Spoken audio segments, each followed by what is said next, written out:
gorgeous. Yeah, I was doing some food deliveries yesterday, and it was just so nice to be outside. Okay, yeah.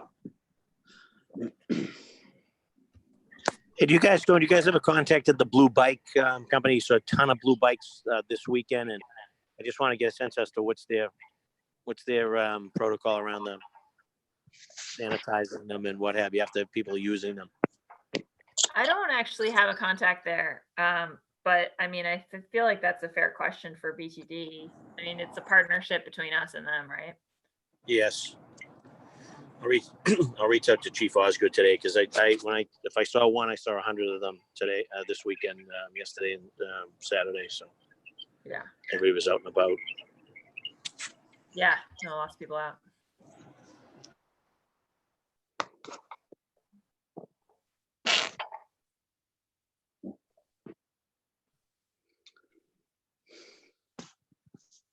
All right.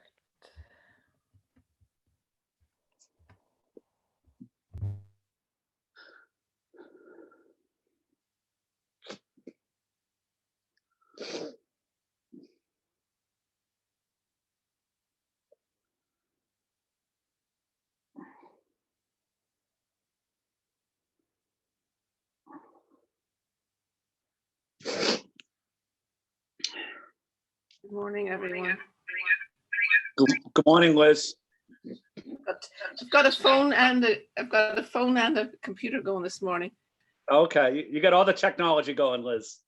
Well, I have to be able to move around sometimes and take the meeting with me.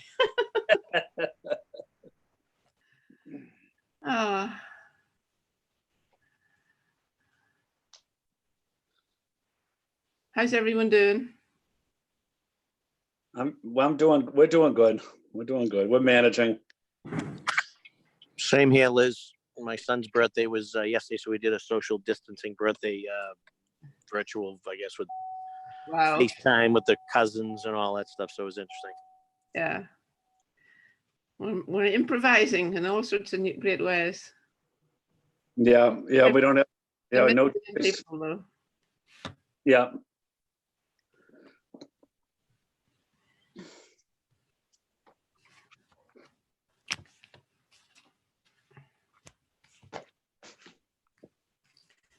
I'll put you on mute.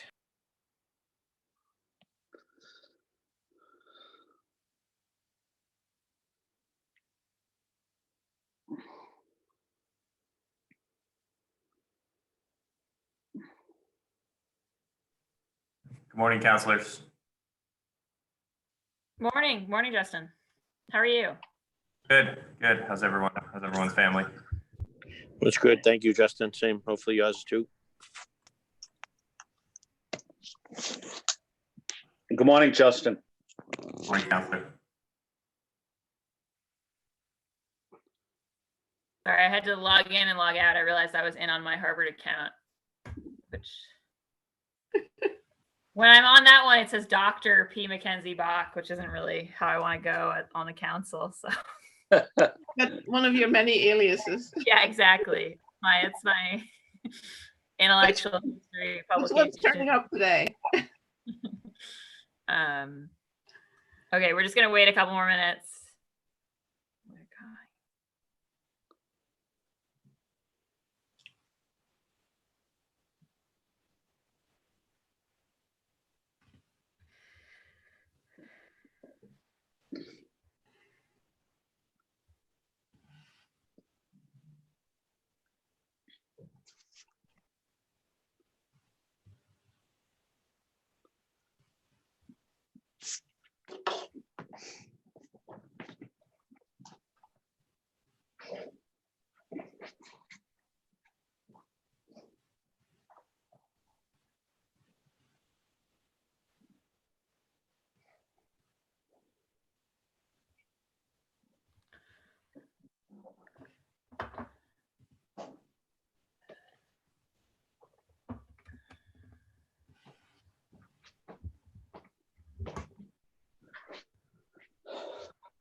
All right, we're just gonna give it 2 more minutes.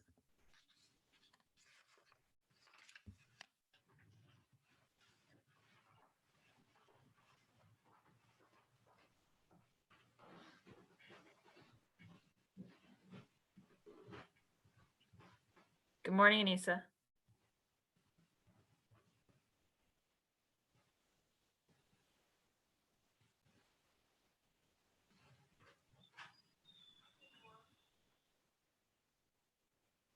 Morning, Kenzie. Good morning, everybody else. I'm on my phone, so I couldn't find the unmute button as quickly as I do on my laptop. How was the boy's birthday? It was, it's good. It was good. They did not want any part of like the drive-by thing.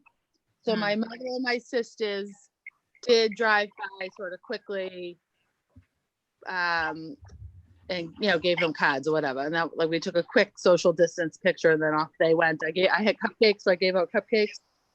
And then later in the afternoon, their cousins came by, which I wasn't expecting. And what was really funny is they had packed 100 water balloons. And so got the kids with the water balloons, and that was so much fun. And then they took off. I gave out cupcakes and they took off. But they're full grown men. Not full grown. I'll keep them in that place, but and then real school stats today, which is always a joy. Yeah, good stuff. 14. Anyway, 14. Yeah. Big number. Yeah. Anyway, thanks for asking. All right. I think we should probably get going. I know a few colleagues have texted me to say they're going to be running a little late. And Kenzie, I'll be doing more listening, so don't worry about me on the questions. I'll be multitasking. Okay, good to know. All right. 1 second.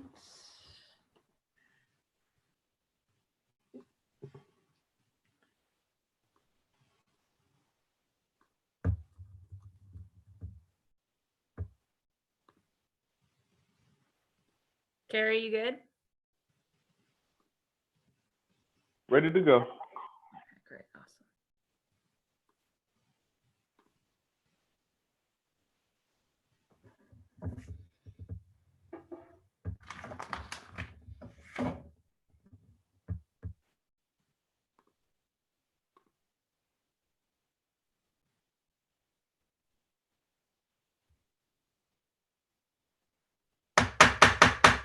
Good morning, Madam Chair. Oh, good morning. Good morning, Councilor Baker. Good morning, all. I'm gaveling this meeting of the Boston City Council's Ways and Means Committee to order. I'm Kenzie Bach, the chair of the committee and the district city councilor for District 8.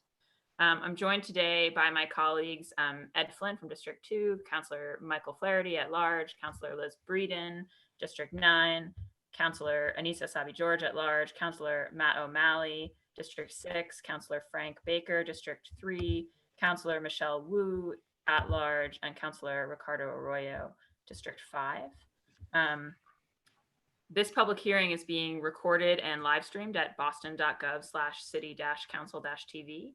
It will be rebroadcast on Comcast Channel 8, RCN Channel 82, and Verizon Channel 1964.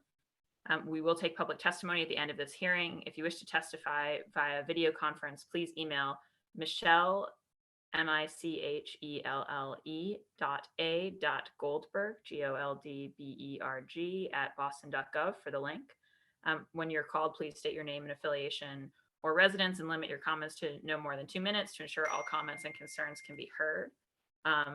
You may also submit written testimony by emailing ccc.wm@boston.gov.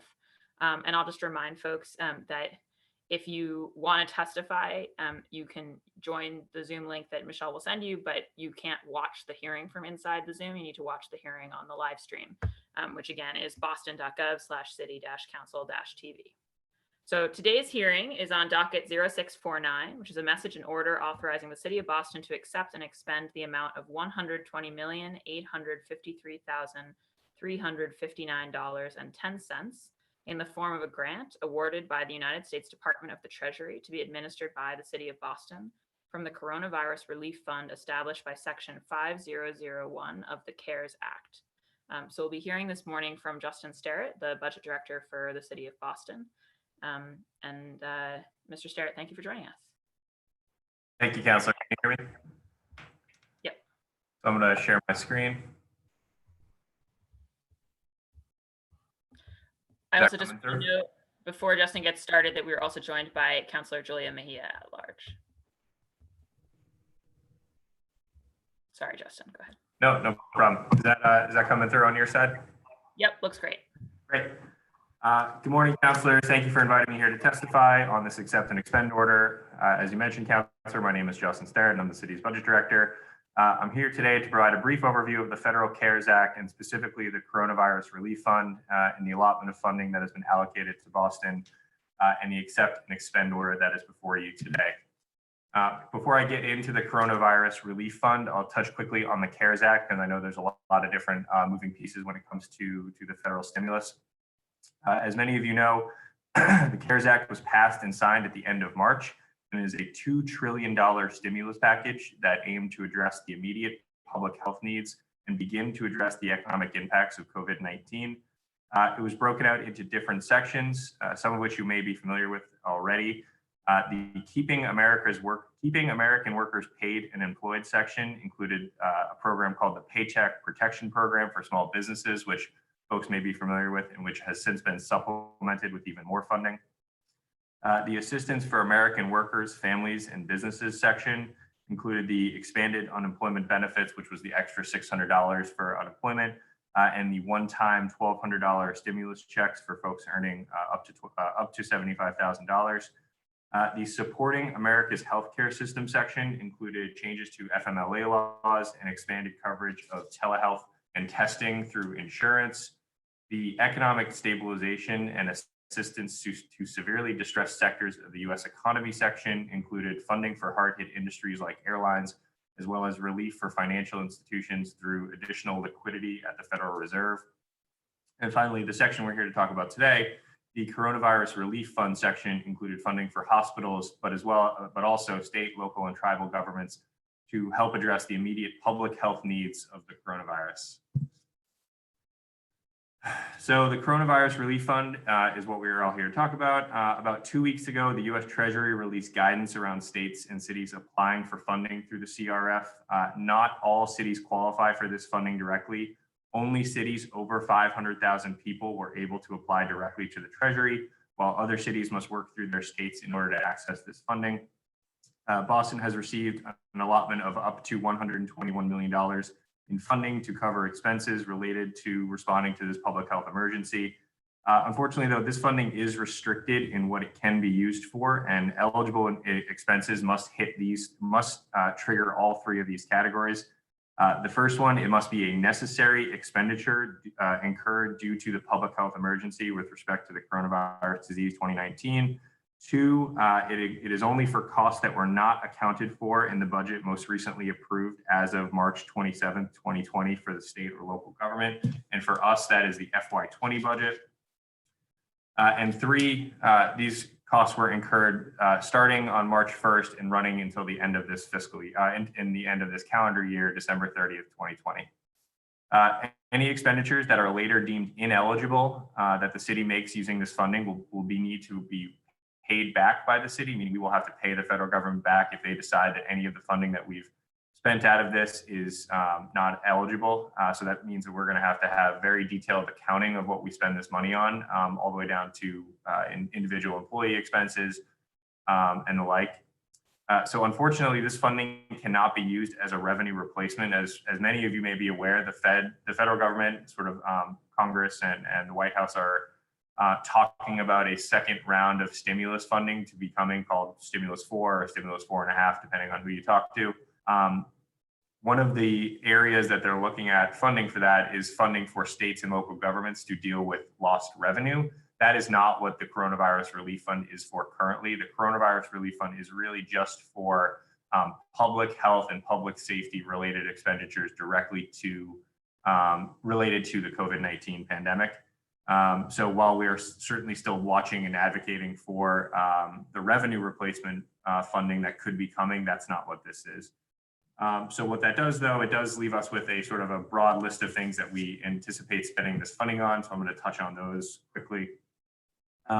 So starting with the sort of the first and foremost is the unanticipated and necessary city costs related to responding to COVID-19. So far, the city has had to expend significant funding out of the FY20 budget to both protect our city employees who are delivering critical services, as well as enable new significant programs that are necessary because of the public health guidance. This includes personal protective gear or PPE for our public safety and other frontline city employees. It includes cleaning and disinfecting of public areas and city facilities across the city.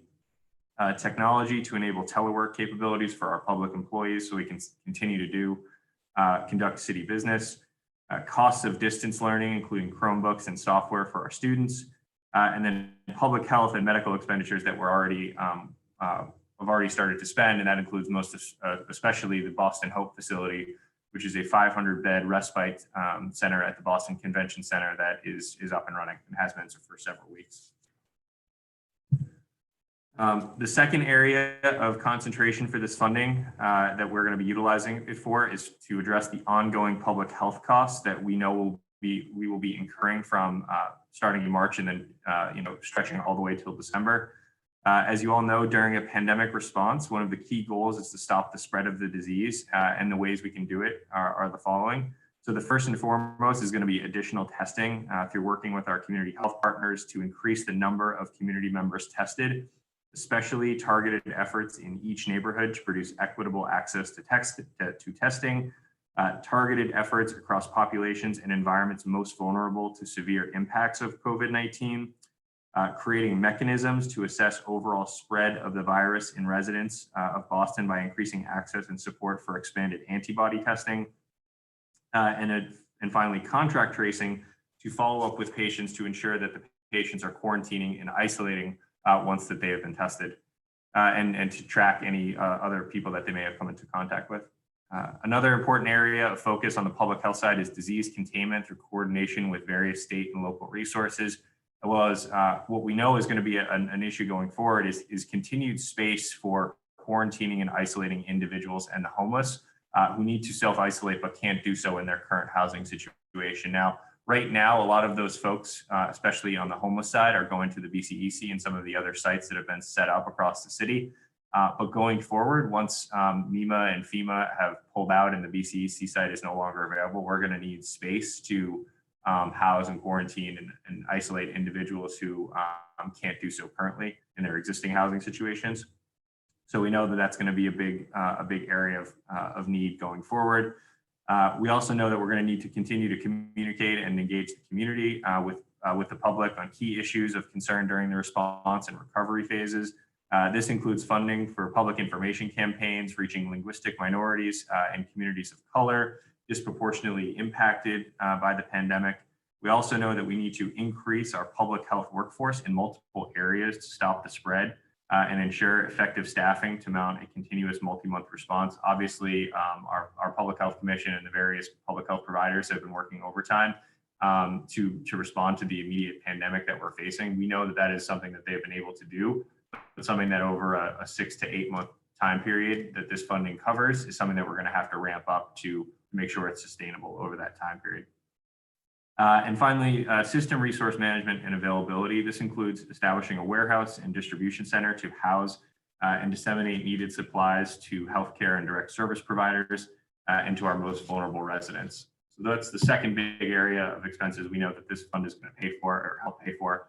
The next major category of spending we anticipate using this for are payroll expenses related to our public safety, public health, and other direct healthcare workers.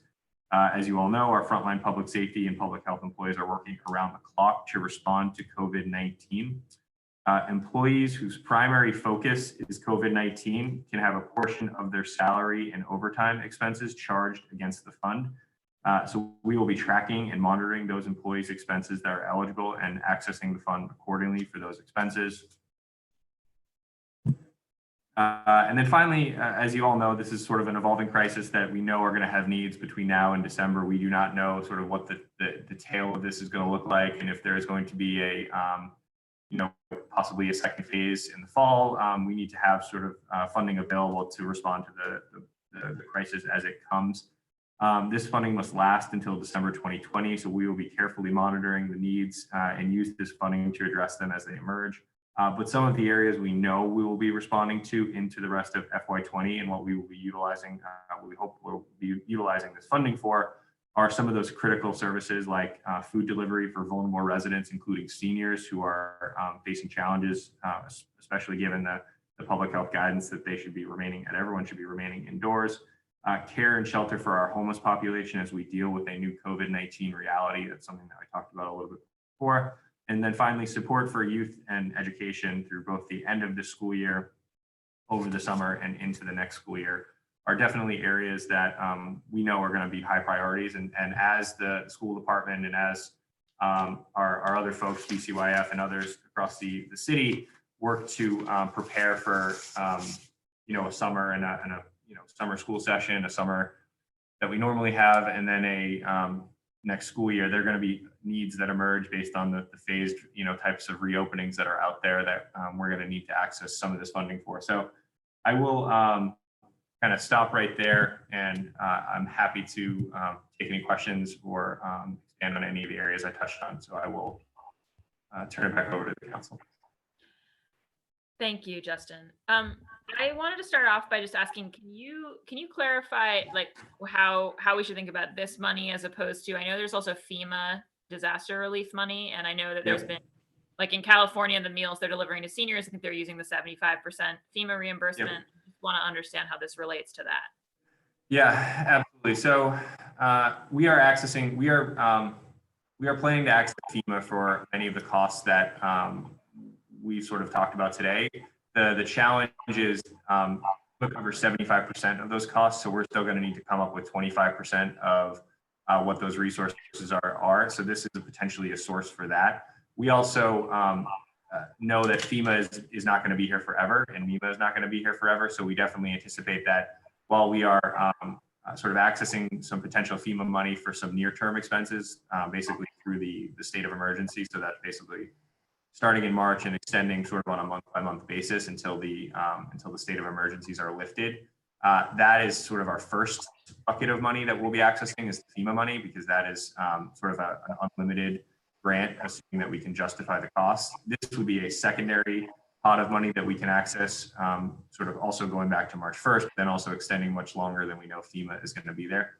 So we would qualify sort of FEMA as the sort of first emergency sheltering and food and some of those needs that we have. And then this is going to be a secondary pot of funding we can access. We have not submitted a grant to FEMA yet. FEMA is a reimbursement one, whereas this is sort of an upfront allotment that has been made available. So it's a little bit of overlap between the two expenses, but the goal is going to be to maximize the federal resources that we can get back to the city by tapping FEMA and the coronavirus relief fund respectively. Mm-hmm. And there's no restrictions against using this money for our federal match. Like once it's so it's a little unclear. Both Treasury and FEMA have kind of pointed to each other as who the final determinant of that. I think once potentially stimulus 4 goes through, that hopefully there will be some clarification on whether this can or can't be used for it. But as of right now, we are hopeful that they'll allow that, and that is something that a lot of other cities and states are advocating for. And we sort of anticipate that that's going to be a point of discussion up on Capitol Hill when sort of stimulus 4 comes to play. Mm-hmm. And is there anything, just in thinking about the FEMA money and this money, is there anything that FEMA can pay for that this definitely can't, or vice versa? Like, is there any distinction? Yeah, so the way I think of FEMA, and again, this is the way we traditionally think of FEMA, it's snowstorms in Boston, in other parts of the country, it's responding to hurricanes or tornadoes. It's very, what I would say, sort of emergency medical and emergency housing money that is, or sheltering funding that is made available. So if a tornado comes through or a storm comes through and we need to shelter people, that is something that FEMA is typically. So I would say that some of those immediately, some of those things that come to mind immediately for this are something like Boston Hope, where we're sheltering people in a sort of a large gymnasium, basically. Whereas this funding, I think, is a little bit more geared towards the public health response. So a lot of, and again, this is funding that goes to states, cities, and counties. So a lot of different levels of government are accessing this type of money. What we're hearing is that a lot of this funding is going to be geared towards, from our colleagues across the country, is going to be geared towards some of the public health response. So that's testing, obviously, contact tracing, all those things. Now, some of that is potentially overlapping with FEMA, but I think the goal would be to sort of maximize FEMA with what we can, and then come back and use this funding as we need to. I would say the one caveat I throw out there is that this money, if it's later deemed ineligible as a use, it is something that the city would have to pay back to the federal government. So we are going to be very mindful that we are only spending money on what we know is going to be reimbursed through this source, as opposed to FEMA, which we will basically put together an application and submit that, and we'll know upfront sort of what's accepted and what's not, and then we'll be able to use this funding to fill in any gap. Got it. And do we, last question for me, and then I'm going to go to my colleagues. Do we have any plan? I mean, you mentioned sort of ramping up public health staff support to sort of move past the immediate moment of overtime, but I'm just curious whether, I know that the Health Commission has been doing tracing from the beginning. And obviously it's been very well publicized that the state is hiring these 1,000 contact tracers, but I wonder if hiring a substantial body of contact tracers is something that we're thinking about for this money.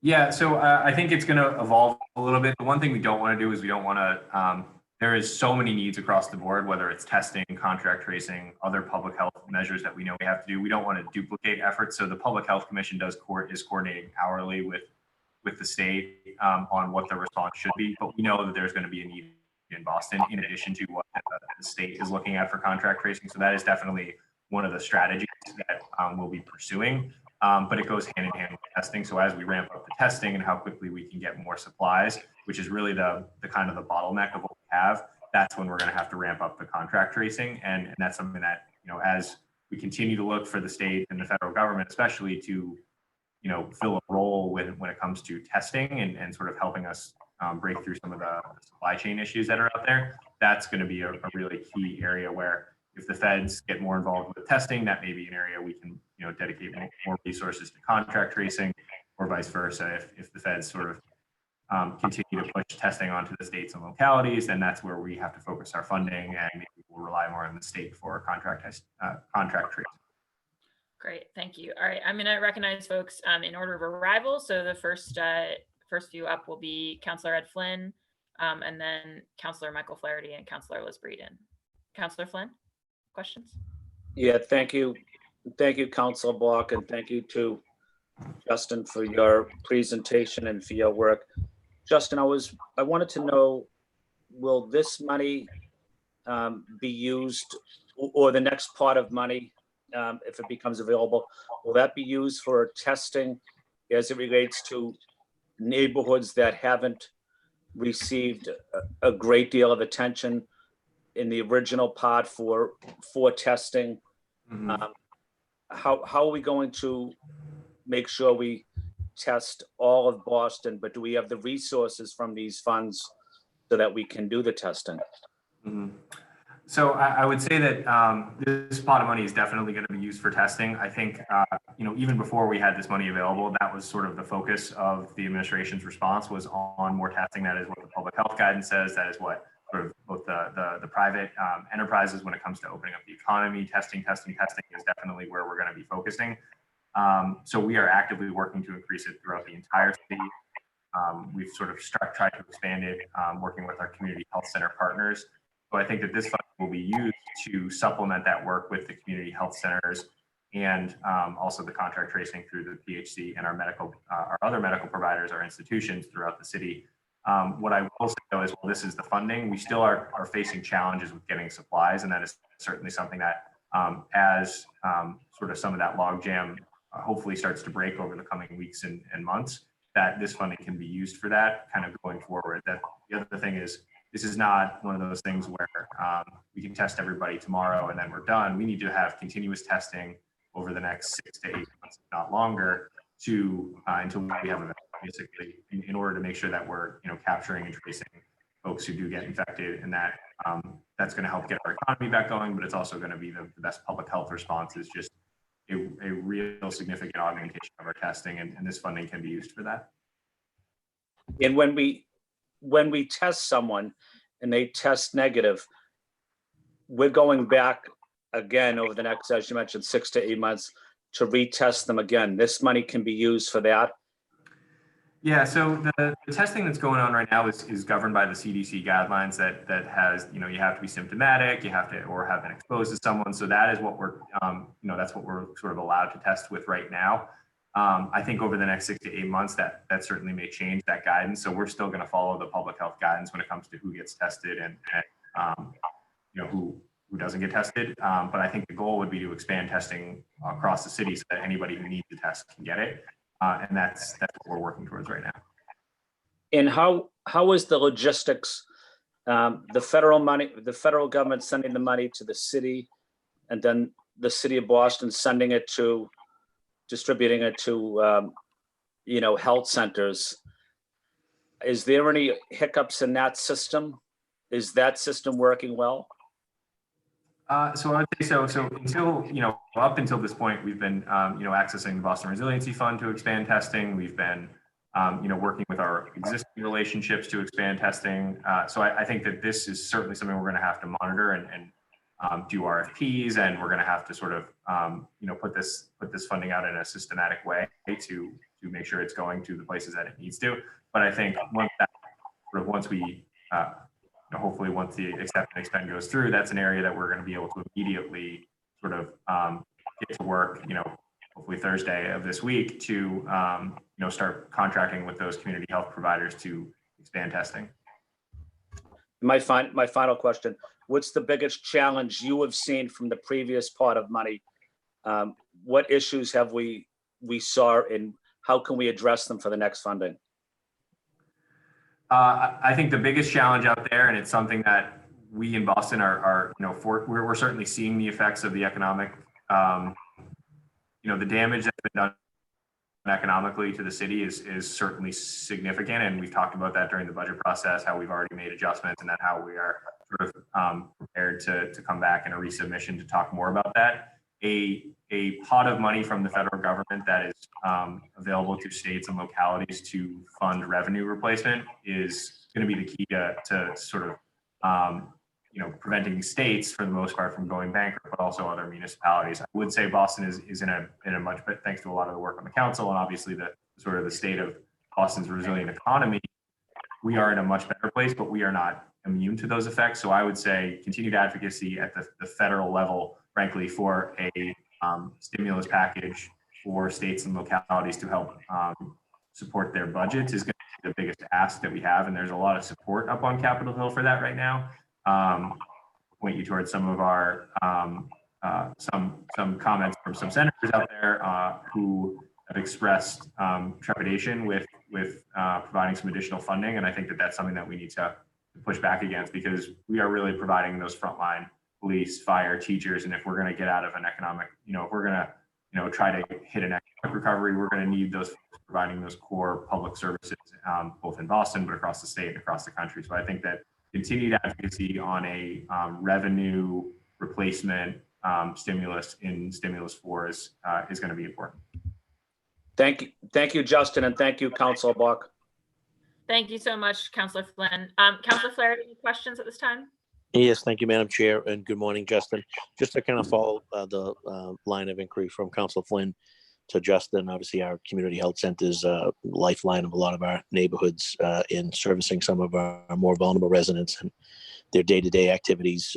They're busy as it is, let alone having to deal with the COVID-19 response. So curious to see the exact amount of funds that will be going to all of our community health centers, but wanted to follow up with respect to, I think, the need for the testing to be maybe off-site and possibly maybe a drive up. I know that I've talked to some of the health center leaders who have concerns, some that are doing the testing now, talk about how it's sort of imposing on their other healthcare divisions, if you will. And then there's others that are willing to do testing, but concerned that it will be like a tsunami on top of their day-to-day operation. So has any thought been given to working on or identifying sites where folks can drive up and get tested, as opposed to everyone going to their local community health center, and we start to see lines of folks going to their local community health center, and then obviously it starts to interfere with other healthcare needs at those health centers. I don't know whether or not a lot of thought has been given to that, but I think we should be talking about that. And the second question to Justin is the antibody testing. How much of the funds are going to go to testing, and as Council Flynn mentioned, retesting, but also how much is going to be dedicated specifically for the antibody testing for those that have been confirmed COVID-19, and then after 30 days, asking if they could come back and submit to another test, and in addition to that, be willing to donate their plasma for others as a sort of a way to pay it forward. But thank you, and thank you, Madam Chair. I'll listen to the answers. Yeah, those are two great points. I think mobile testing and off-site testing are definitely strategies that we will be pursuing. I think especially around vulnerable populations like seniors, getting the mobile testing to them is going to be a key part of the strategy. We have not done sort of RFPs with all of the different health centers, so it's going to be a little bit hard for us to get specifics until we do that. But that is something that we will definitely pursue with them as part of their overall strategy, because I think you're exactly right. It doesn't make a whole lot of sense to get any vulnerable populations together in large crowds. So I think that mobile testing is going to be definitely a tool in our tool belt. We have expanded testing in some of the offsite locations, obviously East Boston for our first responders, but then there's been a few others that have been opening up throughout the city at either public buildings or in other neighborhoods. And we can get you the specifics on where exactly the interactive testing map is to show where it's currently available. And then sort of long-term on the antibody testing, I think that that's certainly going to be a priority for us. As you know, we launched a partnership with MGH to randomly test 1,000 Boston residents on the antibody testing. I think that's certainly going to be a strategy that we're going to use moving forward. I think we're eagerly awaiting the results of that test to see what it means and what it looks like, and that's certainly something that will be part of our strategy going forward, both from a from a public health perspective, but also that'll be an important marker for how quickly and how robustly we can open up the economy, because it's going to depend a lot on those antibody tests. So that's definitely something that we're monitoring and something that we're going to continue to pursue as one of the strategies with this funding. Great. Thank you so much, Justin. Thank you, Councillor Flaherty. Next up is Councillor Breeden, and she'll be followed by Councillor Asabi George and then Councillor Baker. Thank you, Justin. Thank you, Kenzie. I had a few questions. Following up, I share my colleagues' concerns about the community health centers. I think they're under a lot of stress right now financially, and are a critical piece of our infrastructure in terms of reaching a disadvantaged population. So I hope that we can ensure that they get adequate support to do that work. Another area of concern is daycare providers. As we sort of move towards folks getting back to work, I just read today that many of the daycare providers look like they may not even be able to get back up to normal operations again. So I wonder if support for daycare providers, not only for first responders and healthcare workers and frontline grocery workers, but also, as the general workforce tries to get back to work, if there's support for those folks. Yep. And then also, I'm a little concerned about the Wi-Fi infrastructure in terms of our distance learning is going to be a fact of life for some time, I think. We may have to rotate classes in and out so that we don't have large numbers of people in buildings all at once. So I don't know if we can spend some money on Wi-Fi infrastructure for our schools. And then just the whole issue of just food insecurity and making sure that we have adequate food supplies for the most vulnerable population as well. You've covered that very well, but I think that's going to be a long-term need for some time. Thank you. Yep. Yeah, I'll take them in reverse order. So food, absolutely, really segmented out into three types of population. So students, that is obviously run through the existing sites that we have right now, and that is something that is working really well. I think we've served something like over 500,000 meals in the past I want to say 8 weeks, something like that. So that is something that is continuing. The seniors is obviously another important segment of the population, whether it's through our congregate or non-congregate meal programs that we supply. That is also something that we're looking at for this funding, but it's all going to be dictated by demand and need, and that's something that we know is far exceeding our existing resources that we've already gotten, because a lot of that senior funding comes from the state and the federal government. So that is definitely a pot of folks that we're looking at. And then in addition, looking at the sort of adult and other vulnerable populations is certainly going to be something that as we roll forward over the next 6 to 8 months, as the public health guidance dictates whether folks can or can't return to work, or can or shouldn't be social distancing, getting them the resources, especially food, is going to be an important piece of that puzzle to make sure that we're supporting them through this transition. So that's definitely top of mind. Education, absolutely. We've purchased somewhere in the neighborhood of, or we've distributed somewhere in the neighborhood of 30,000 Chromebooks to students.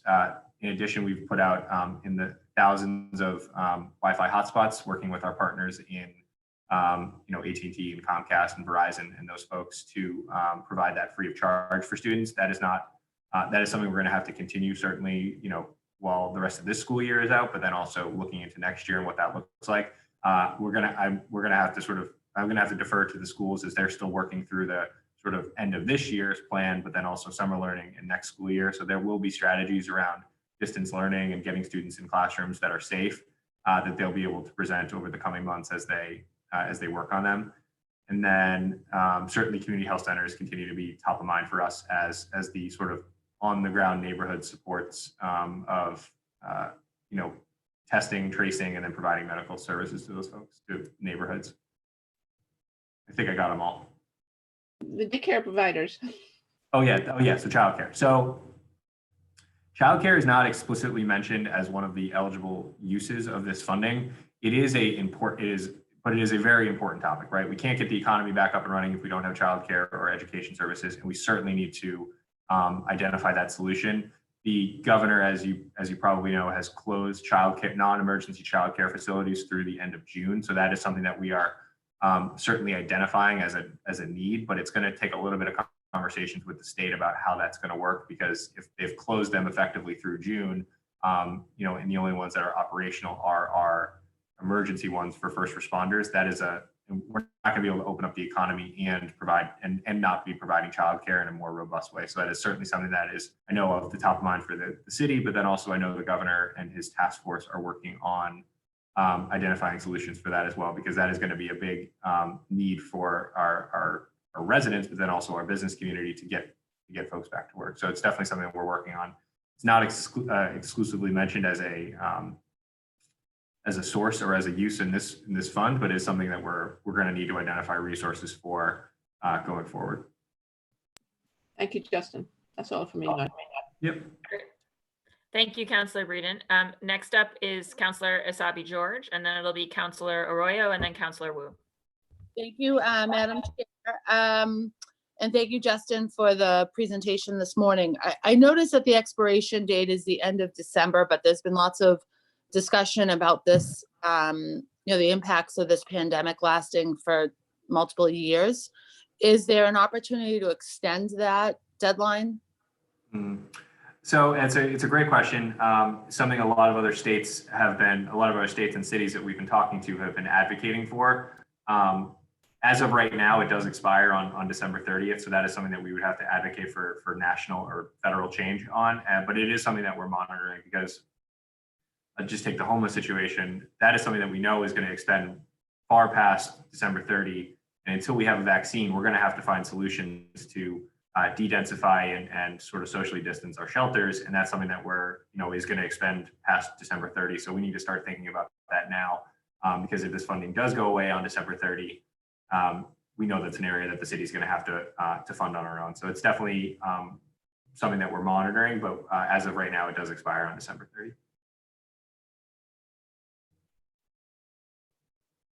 Sorry, just using my phone. I'm not used to where the mute button is. So I appreciate that. And I think that that's important that we continue to look towards that and advocate for that extension. And, certainly a benefit to our neighbors experiencing homelessness, but also many of our small businesses when they do, and if unfortunately they do reopen for regular business, it will take some time for our businesses to rebuild, their position within their industries.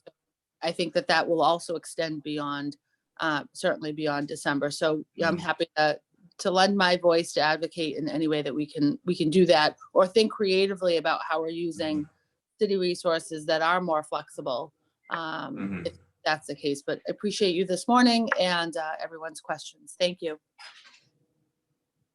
Thank you, Councilor. Thank you, Councilor Sabi George. Councilor Ricardo Arroyo, and then, sorry, I skipped Councilor Matt O'Malley, and then it'll be Councilor Wu. All right, Councilor Arroyo. Thank you, Chair.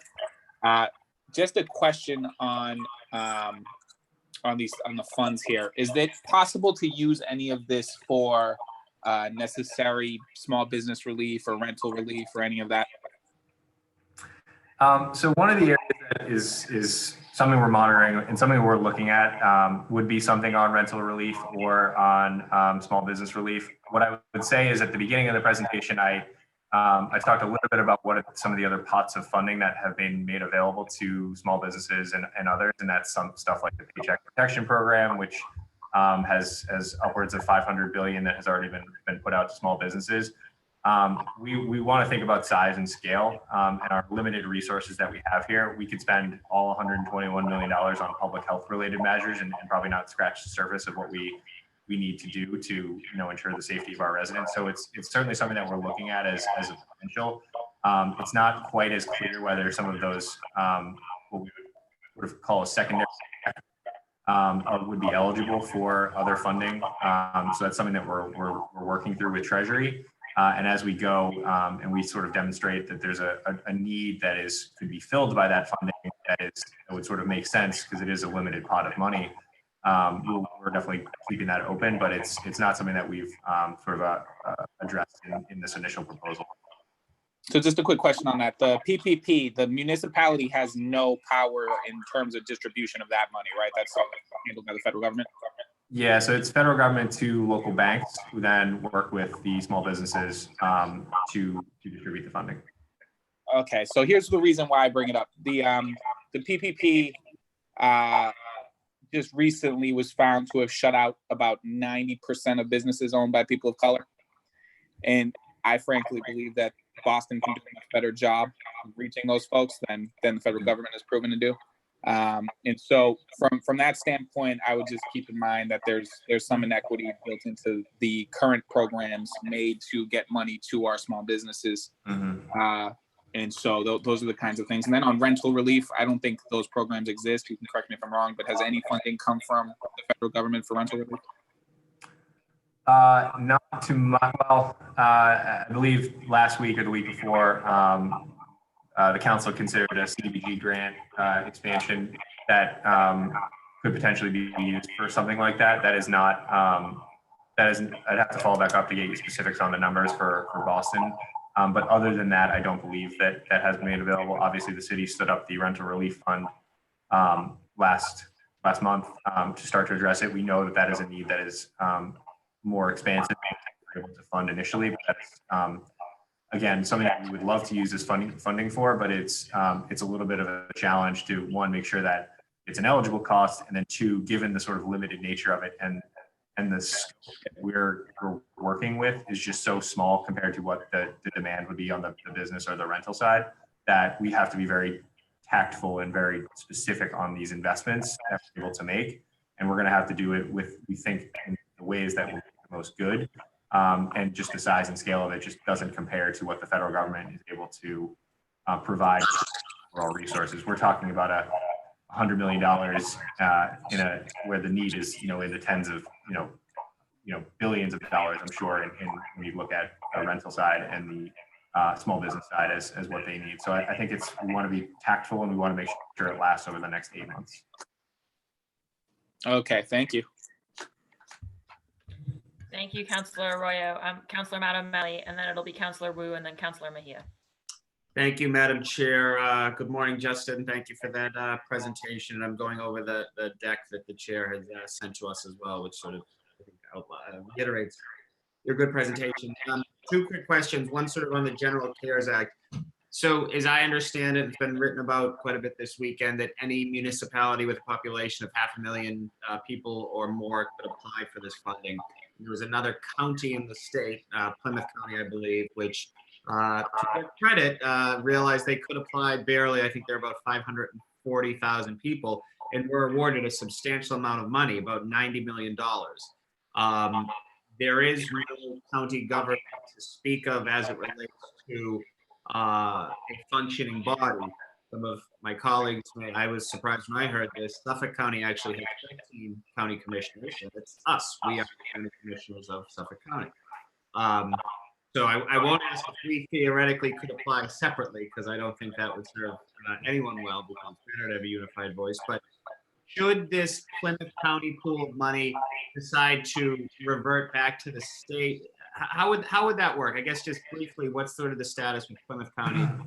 Almost, sizable, almost analogous amount of money that we've received, slightly less. Yeah, no, it's a great question, and one of the what I would say is the drawbacks to this funding is that it's not based on cases; it's based on population, right? So if you are, sort of a city of our size, or even a county of our size, in another part of the country who is less affected by it, it didn't really affect the amount of money you received. You still received it based on your population. So we applied the city as a separate entity and as an eligible entity because we have more than 500,000 people to the federal government. We basically took the Boston portion of the overall state portion of the funding. So the state received about 2.5 billion total, exclusive of the 90 million that Plymouth County applied for. So we a statewide allocation, which Boston received its fair share. State is administering sort of everybody else's funding across the state. So I would have to defer to the state on the sort of ongoing conversations with Plymouth County about that level of funding that they've received. But I don't think it would. It's not going to make a difference on the $120 million that we've received. Yeah, no, more curious than anything else. And if, and I think most of us think there will likely be another round of funding similar to this, is there any talk, because I think you actually addressed my second question, shouldn't there be a better formula for distribution based on cases as opposed to simply population? And I think you agree with that by the fact that you're nodding. Mm-hmm. Has that been discussed in sort of the next steps, as some cities and municipalities and states have been devastated, others have been quite lucky? Yeah, I have not been a part of those conversations. I would say it is certainly part of the national conversation when we talk to some of our peer cities, New York City, especially, LA, Seattle, stuff like that, that are really at the forefront of this pandemic. I would not be overly optimistic, just given the nature of the U.S. Congress and how it's sort of decided. Obviously, major urban areas don't necessarily get the resources that they always deserve. I think and I won't name anybody by name, but some of the conversations about bailing out blue states versus red states is actually a fallacy, because those blue states typically provide much more resources, but the funding doesn't always then they receive back. But that is something that has been a challenge for every state grant or every federal grant, whether it's CDBG or HUD money. That is something that is just not designed to always be as responsive to the needs of urban settings. And it is especially hasn't been responsive to the coronavirus necessarily cases, but that's something that, we're certainly going to continue to advocate for as we work with our congressional delegation. Sure, absolutely.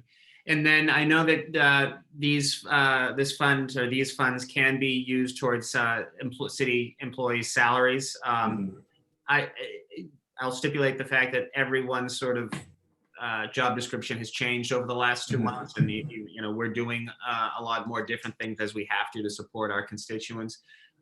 So there's no question that I've been so impressed by virtually every city worker with whom I've worked in the last 2 months, who's really stepped up and covered things that aren't in their job description. But my question is this: are we looking to make any additional hires? I know, like, the Public Health Commission was hiring some. Could this money be used for new hires? And can you just briefly talk about some of the new positions that have been hired or that we're currently hiring for? Yeah, so I would say in the short term, we have looked to contractors to help supplement our work. So the Boston Hope is something that we stood up with the help of Boston Healthcare for the Homeless and another company called Ascension Services to help staff up that facility. So I would say that those are eligible costs and would be funded and could be funded with this funding. Long term, it is obviously a difficult time to hire anyways. One, because the labor market is, while folks are filing for unemployment and have been furloughed or laid off, there is a real sense of difficulty to hire some of these really critical positions. It's a dangerous, these people are on the front lines. It's a dangerous position. It's putting yourself at risk and your family at risk. So I would say that we have a lot of positions posted at the Boston Public Health Commission around contract tracing and nurses and a bunch of other healthcare workers in that sphere. So that is certainly eligible funding. I think long term, the contract tracing and some of the public health folks are really going to be the location for it. The city funding, the funding that could be made available for existing employees would be only used to cover overtime and additional duties that they've had to take on, basically, because all of them have been budgeted for. If you think back to one of the triggers of this funding is that it has to be in addition to what has been budgeted. So public safety overtime, public health overtime, those seem to be very natural fits for this. Whereas, unfortunately, just because, I think everybody has changed their focus, that doesn't necessarily qualify for funding because they were already budgeted for. Fair enough. Well, thank you all, and I particularly appreciative of the really redoubled efforts the administration has taken on contract tracing as well as increased testing. That's obviously the most important thing we need to be doing right now. So appreciate your great work and all your colleagues. Thank you, Madam Chair. Thank you, Councillor O'Malley. Next up is Councillor Wu, and then it'll be Councillor Mejia and then Councillor Campbell. Thank you, Madam Chair, and thank you to all my colleagues for some great questions and Justin and the administration. All I want to chime in on is just to understand the how the purchasing works of everything. We've talked a little bit about the funding going to some staffing, but the funding has also been going to some equipment. And, I've been hearing that, for example, at some of our hospitals, the cost of the PPE gowns that they've been able to try to purchase has gone up tenfold just in recent days. And so is there any sense from either the federal government or other levels, we're given this amount of money, but if the prices of things keep going up, whether it's from companies sort of price gouging or just the, demand skyrocketing, how are we thinking about balancing out that, is there any way to kind of require that costs are kept at a certain level? Sure. So there's no mechanism. It's a great question. There's no mechanisms in the bill itself or in the funding itself that would scale based on availability and pricing of certain PPE items. I would say you're absolutely right. We have seen a tremendous shortage and then also a tremendous price increase from what sort of a typical cost would be for some of this PPE. I give a ton of credit to our procurement office, Kevin Coyne, who has done sort of a heroic job of finding and sourcing PPE, both internationally, nationwide and other parts of the country. That's really been a good and sort of untold story is the work that we've been able to do to get our PPE to our first responders, especially. I think that is something that we're going to continue to monitor. And I think hopefully as there was a sort of a really big backlog of folks looking to buy stuff over the last 6 to 8 weeks. And I think hopefully as some of these supply chains open up, the governor obviously announced that they would be joining a statewide consortium with other states in the Northeast to buy PPE and other medical equipment. So that's something that we're going to monitor and work through our contacts with that MEMA to make sure that we're getting the best pricing. But there is sort of no trigger in there. And we are a little bit at the mercy of the market to respond to this, but it is certainly something that we're going to continue to do. Is definitely a core priority of this funding is going to be PPE, both to respond today, but then also over the next 6 to 8 months. Great, thank you very much. To plant the seed and maybe for further conversation, just curious about how or when the city could potentially help some, if we could find a mechanism to access equipment or supplies at a certain price level or something reasonable, making sure that everyone has access to that from the medical side and nonprofits, others who need it as well. Yep. Thank you, Justin. Thanks, Councilor. Thank you, Councillor Wu. Next up is Councillor Mejia, and then it'll be Councillor Campbell and Councillor Edwards. Hi, Councillor good morning, all. This is not a screensaver. This is definitely my backdrop. How you like that, Michelle? So thank you so much for hosting Chairwoman Bach and Justin for this presentation. I have a few questions. One is I need to understand more the necessary expenditure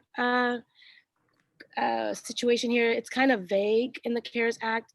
Is there any possibility that that what we feel is necessary may not be considered as such by the federal government?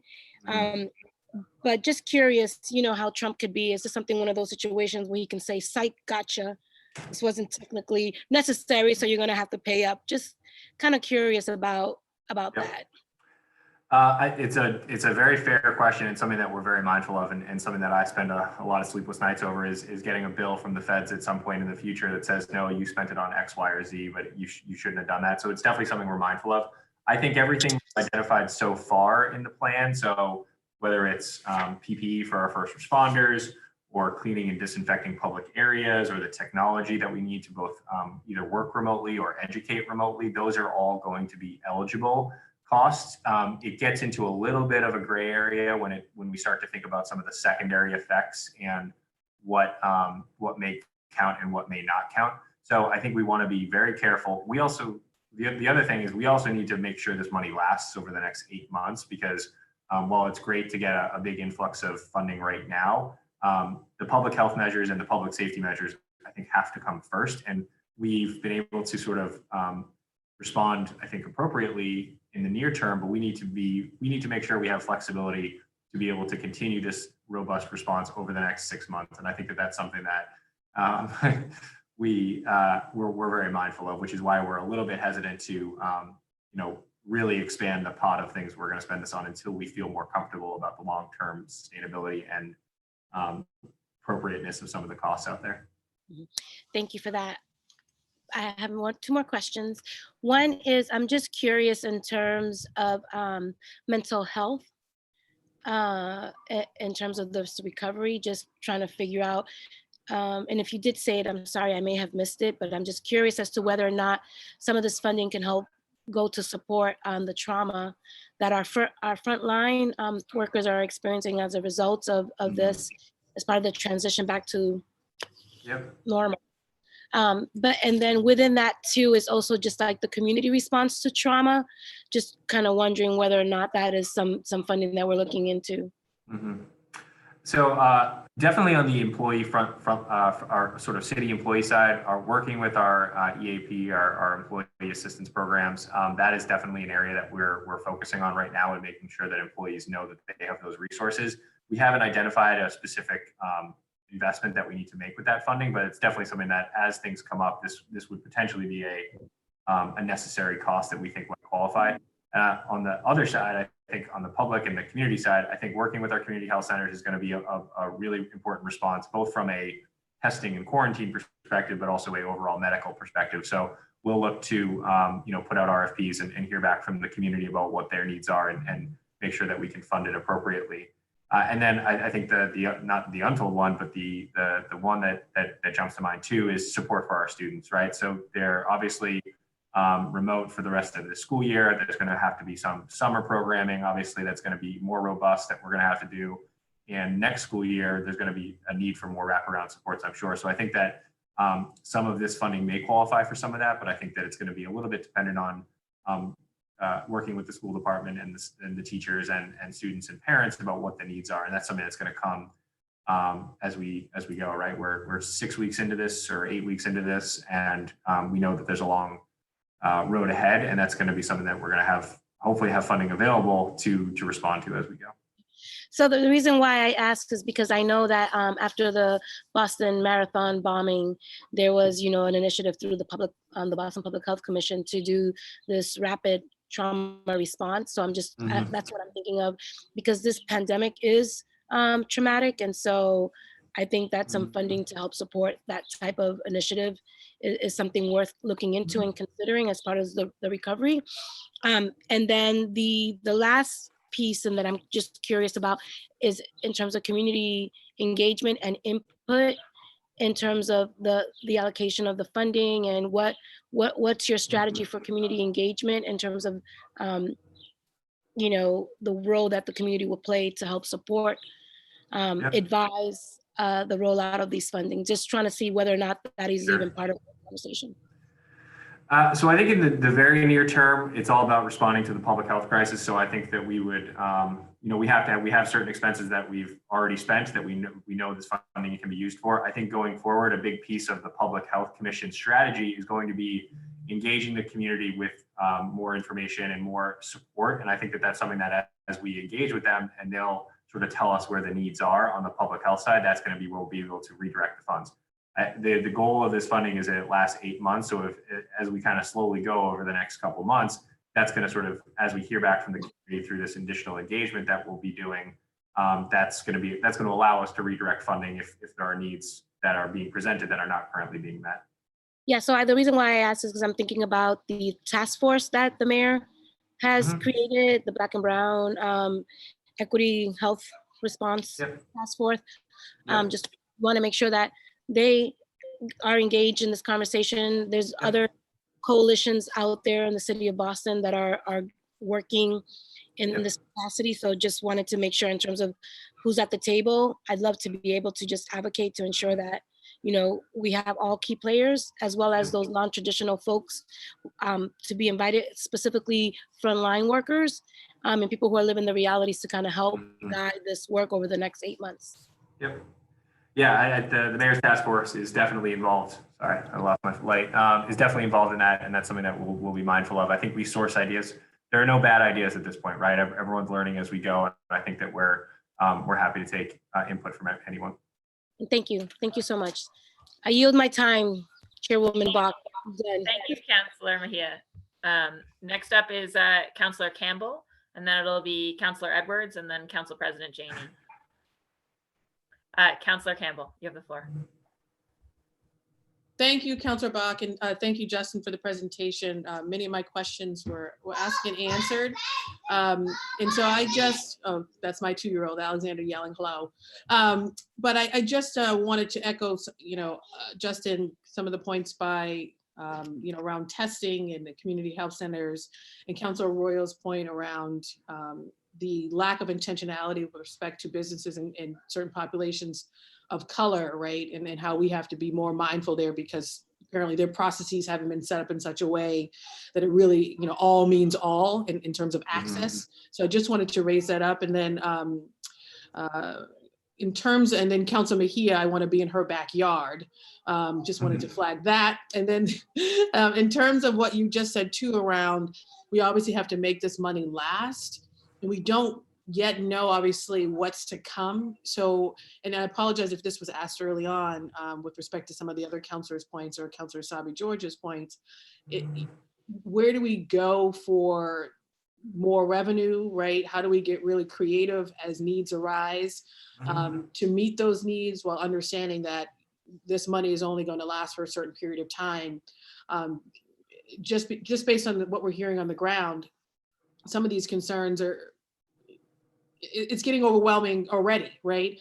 And so I just, how do we strike that balance, and how are you guys getting creative, and how can we be supportive of those efforts? Yeah, absolutely. 2 things jump to mind.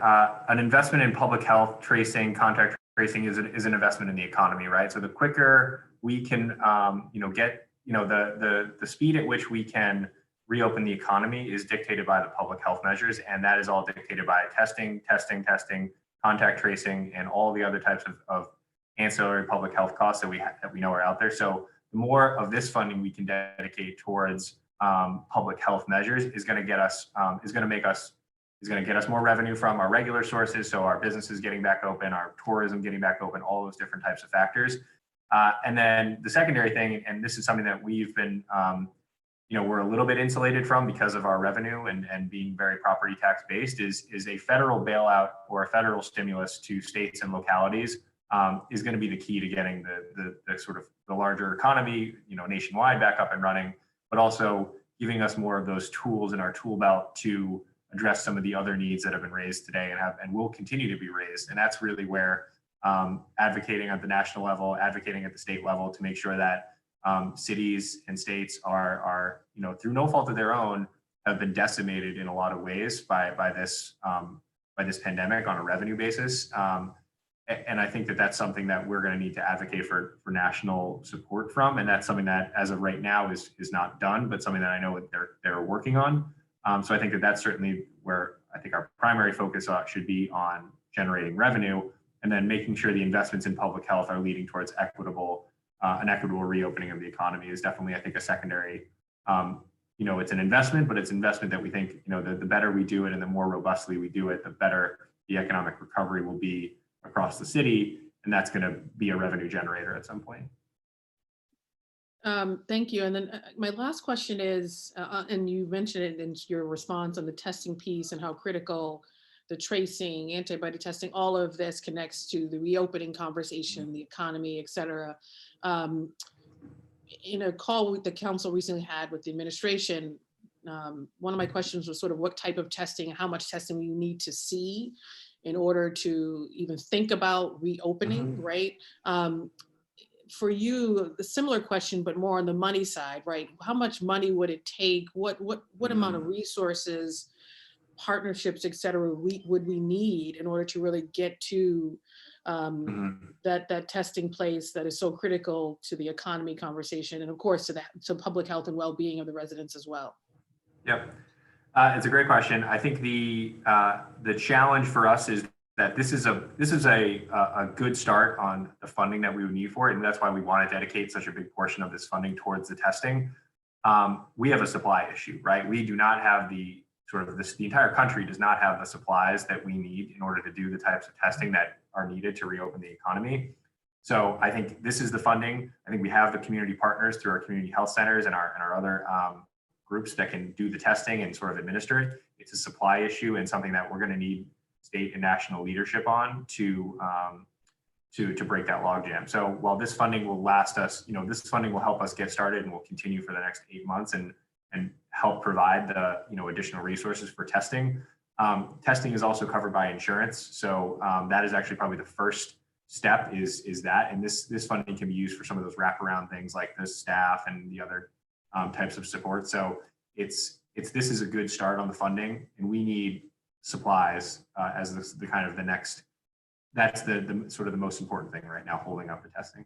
I guess, well, this is actually my last question. On that piece, that's really helpful. When you look at the other municipalities or other cities, I should say, across the country who are talking about universal testing they're doing, and I think there's some fine print there. Where does sort of Boston, how does Boston sort of relate to that? And then on the money side, the insurance side, what are they currently doing maybe that we're not just yet to allow for more expansive testing in those other major cities? Sure. That's my last question. Thank you. No, that's okay. So I think the cities like LA and Somerville are sort of offering testing to based on the CDC guidance, right? So the CDC guidance says you have to be symptomatic, you have to be exposed to somebody, you have to have the different criteria, and that's how they can kind of get to that universal testing. I think our goal is to get to every community health center, to provide testing in our neighborhoods and to stand up as many testing sites as possible. I think we unfortunately are still stuck within that CDC guidance though, whereas we should and can only be sort of reimbursed for testing if it's coming through the CDC, if the person presenting meets the CDC criteria. And that's, I think, where the hang up is that there are, there is testing available in a growing number of neighborhoods, but if we really want to get to antibody testing and universal testing and multiple iterations of universal testing, that CDC guidance is going to have to, grow with the public health needs to get more folks into the pipeline of testing. Because right now, to allow for reimbursement. Yeah, because right now it's just limited to folks who are, symptomatic or have been exposed. Thank you, Councilor Brock. Thank you, Justin. Stay safe and healthy. Thanks, Councilor. Thank you, Councilor Campbell. Next up is Councilor Edwards, and then it'll be Council President Janey. Thank you very much, Chairwoman Bach. I apologize. I'm on my third device and trying to make sure I stay online. So I'm gonna hopefully in this one position, catch the Wi-Fi, don't turn that camera on, and I won't be disconnected. But if I am, I'm this has been the bane of my existence for a moment. Anyway, for the funds that are available, Justin, I'm curious if any of them could be used as they are for medical and for emergency response for any hotel stays for people who are COVID positive. Specifically, that's been one of the, I mean, other cities have gotten some decent response and partnership from local hotels, but looks like we've gotten good response from some of the schools allowing for some of the dormitory rooms for homeless individuals. This would be for those, I'm going to be quite frank, in East Boston, for example, very close to Chelsea, we're a hotbed, or hot zone, excuse me. And we need places if a family member is tested positive that they might be able to go, or a senior in that household who may not be positive, is there a place where they can go temporarily? So how can we leverage some of those funds to get some hotel rooms or suites or something for just 2 weeks at least per person? The other question I have is with regards, I understand this is all to be paid back. I'm just curious what strings are attached to that and what data we'll need to be producing as a city to pay it back. And then in terms of the money, is any of this going to be re-granted to some of our already provided or already vetted service providers, as in there's some grant funds that they could apply for? I think, for example, with the HOPRA money and some of the housing money, you had to be already a vetted person to go ahead and apply for it as a grant, an RFP. And how are we making sure, again, our RFP process and our re-grants are not following the already, dismal numbers in terms of our contracting process, where less than 1% are going to women, people of color, so on and so forth. I'll take those in reverse order. So I think absolutely these are going to be funds that we're going to either use to hire city staff, whether it's through the Public Health Commission or schools, or procure supplies, whether it's distance learning or any of that. I think that's one area. I think the other area is definitely going to be working with community providers to do these services. I think we haven't gotten too far into the weeds of the housing stuff with this, because I think we're still a little bit mindful that may not be an eligible cost. But certainly this funding will be put out in different buckets to community health centers and other providers who would be providing the on the ground work in a lot of this stuff, especially in the public health measures. As far as documentation and sort of what we need to do is, in addition to the sort of overall level of funding that they provided to this program, the federal government set up a $25 million pot of money directly for the federal inspector general to basically be the accountant for all of these works. So we are going to need really tight documentation on the medical or the sort of the public health need that that funding was used for, and it has to be pretty closely linked to the BPHC and their work on the public health side. And we're going to have to sort of make sure that it hits those three triggers that I talked about, that it was a necessary expenditure, that it was not budgeted for, and that it was, obviously incurred between March 1st and December of 30th. Those are the three kind of triggers that we need to hit in order to make this funding qualified. So those are the kind of the guiding principles, and we're going to do as much as we can to, we're going to track those costs as closely as possible, because the worst thing would be is if a year from now, or a year and a half from now, similar to how the feds did with the TARP money in 2008, they have very robust inspector generals and accounting that they do on the back end of these programs to make sure that the funding was spent accordingly. So I think we feel pretty strongly that we'll be in a good position to manage that, but it will limit kind of our ability to do some of the programs that probably fall either on the edge or outside of the bounds of what this program is. The first part about the hotels, I think non-congregate shelters, whether it's dorms, hotels, or other sites like the BCEC, which we've set up, are absolutely critical to the response. They both provide the de-densification that we need for our homeless shelters. So that is obviously working with our Pine Streets and our other folks to, or Woods Mullen and all the other shelters that the city provides, to both de-densify those sites to make sure that they are able to socially distance or quarantine and isolate when they test positive.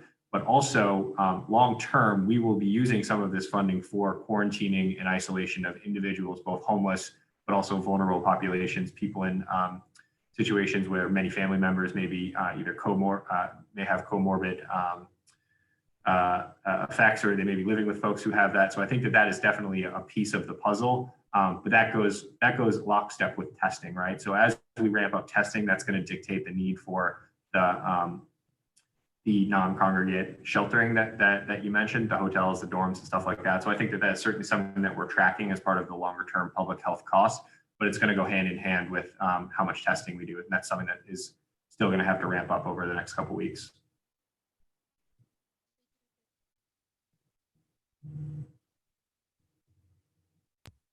Councillor Edwards, any further questions?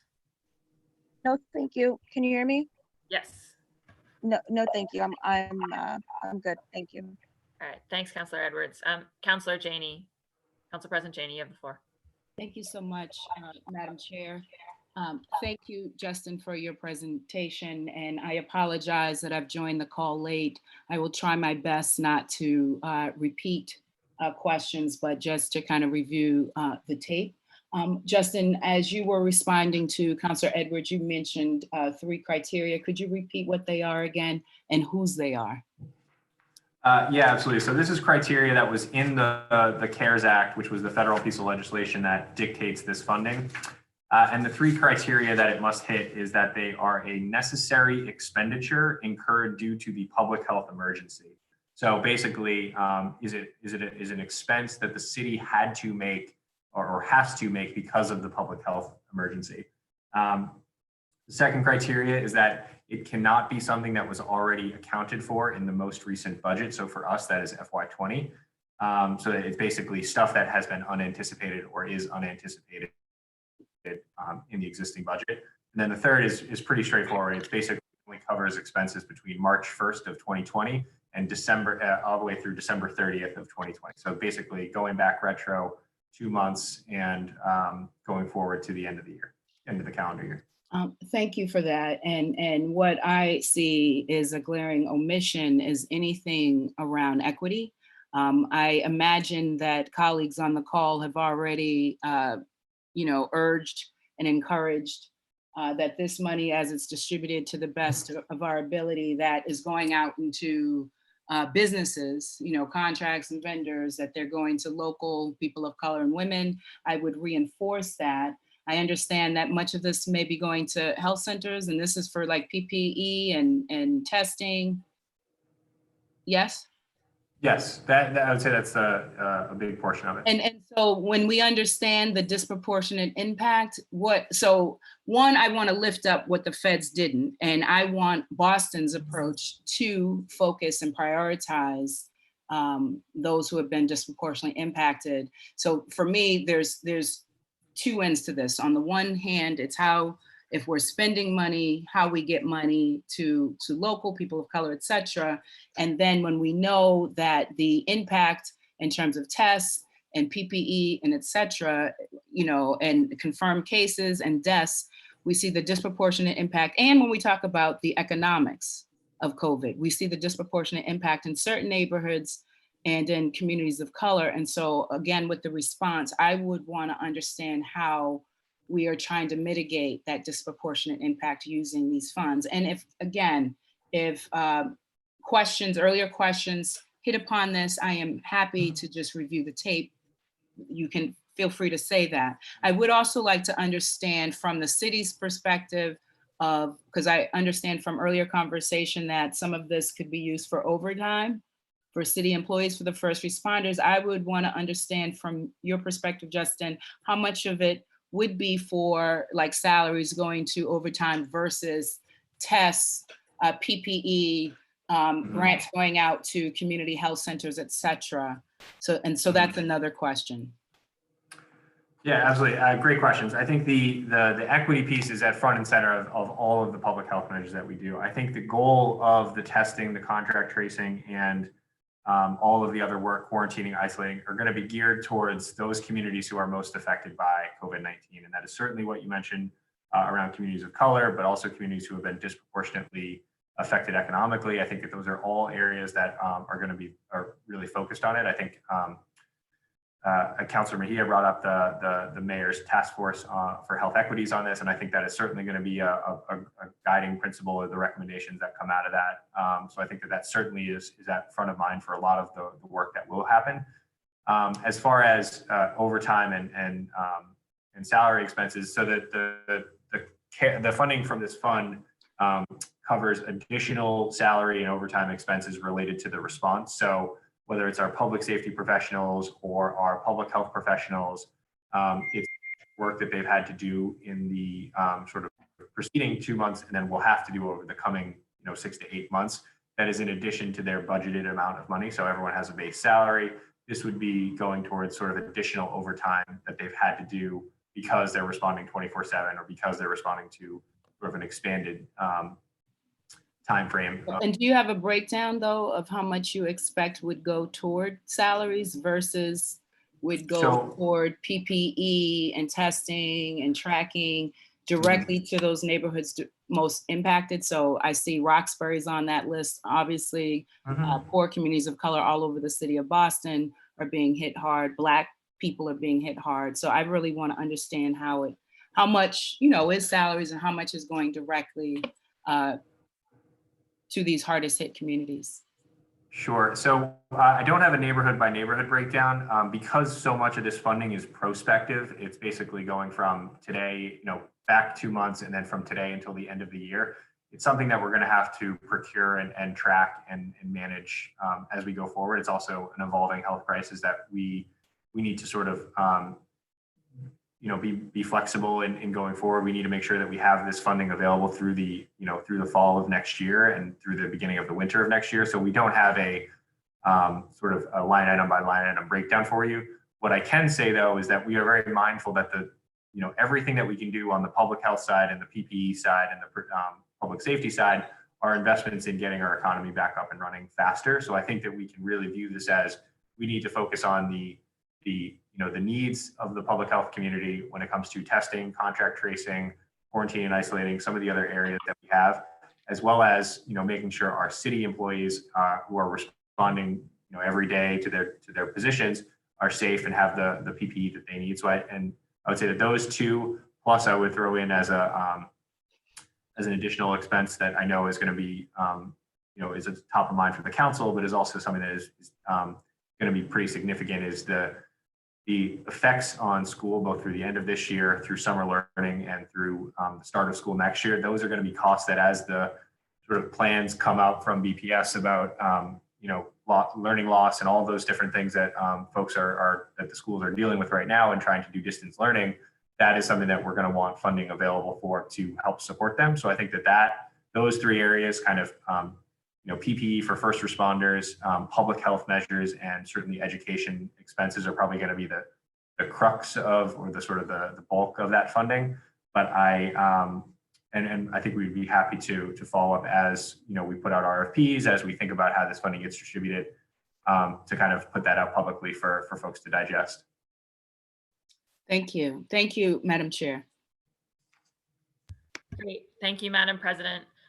We'll now go to a second round of questions for councilors who are still with us, much of the council. Thank you, Justin, for all these answers. I have a couple more questions.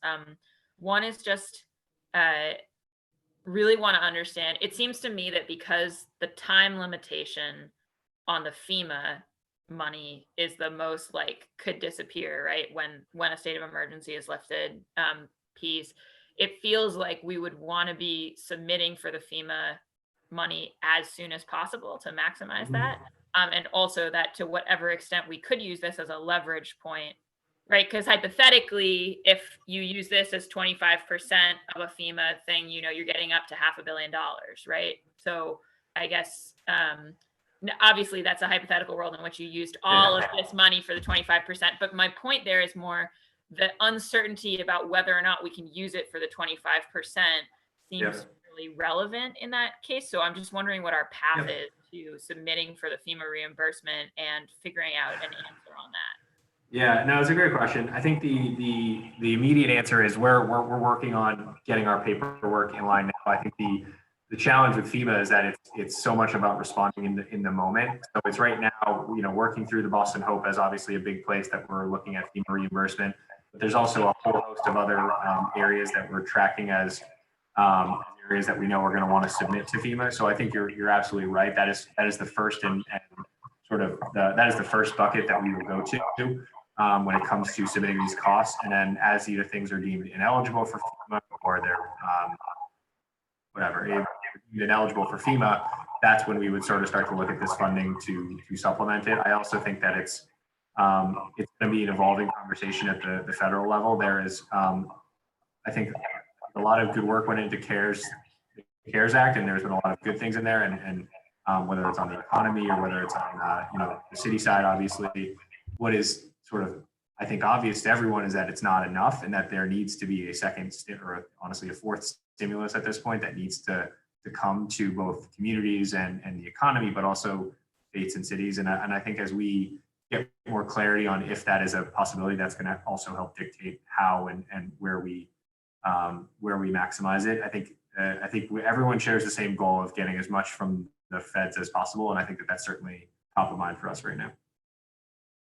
Yeah, and I guess I also I guess to some extent we can probably, we're probably good for the 25% in terms of anything that we really want to apply to FEMA for. We can figure out how to get that covered in the short term regardless, right? So we just need to get those grants in as soon as we can.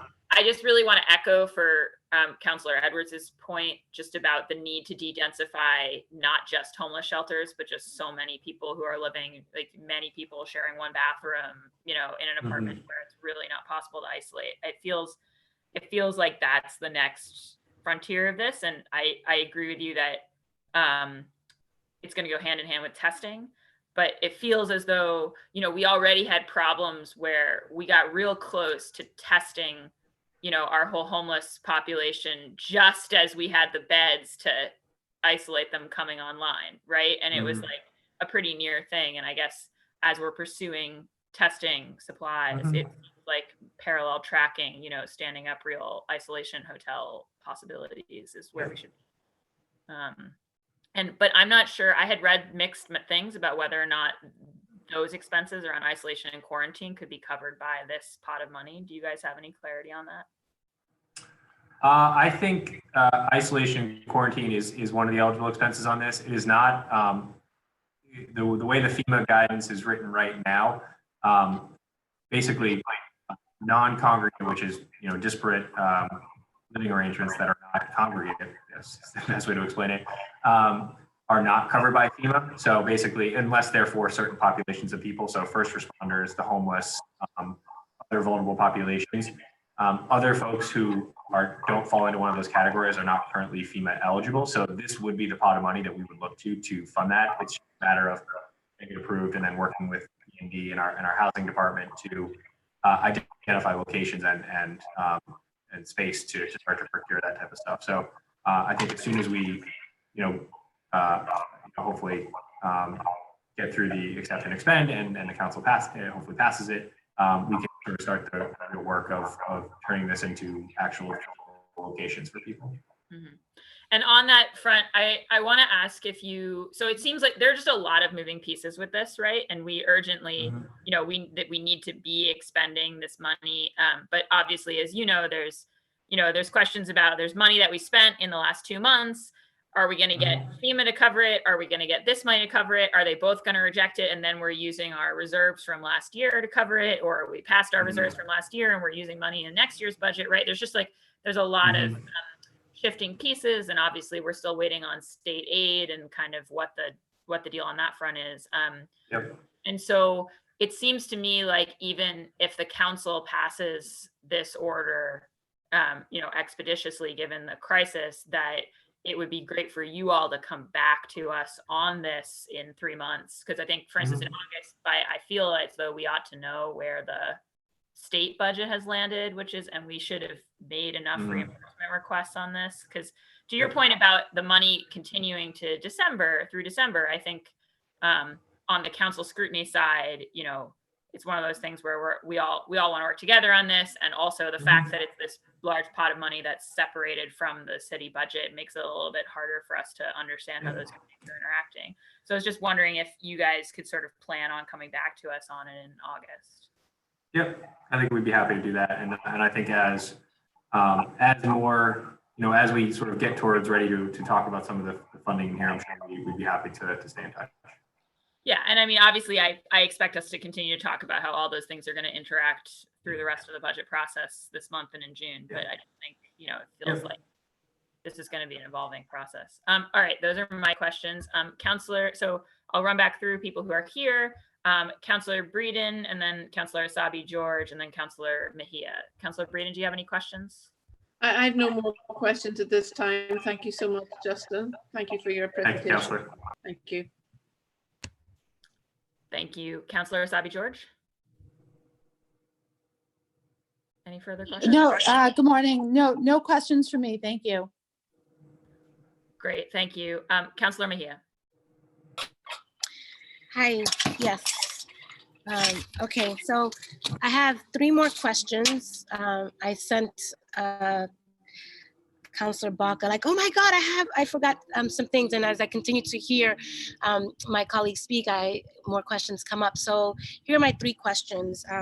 One is around BHA, nursing homes and senior living. I'm just wondering, this is the hood life. I don't know if you hear all the, sorry for the extracurricular sound effects here, but I'm just curious as to whether or not, as part of the recovery, if we're looking at setting some money aside for testing and tracking in our housing developments, really looking at our senior living facilities, and not just nursing homes, but we have a lot of elder buildings here in the city of Boston.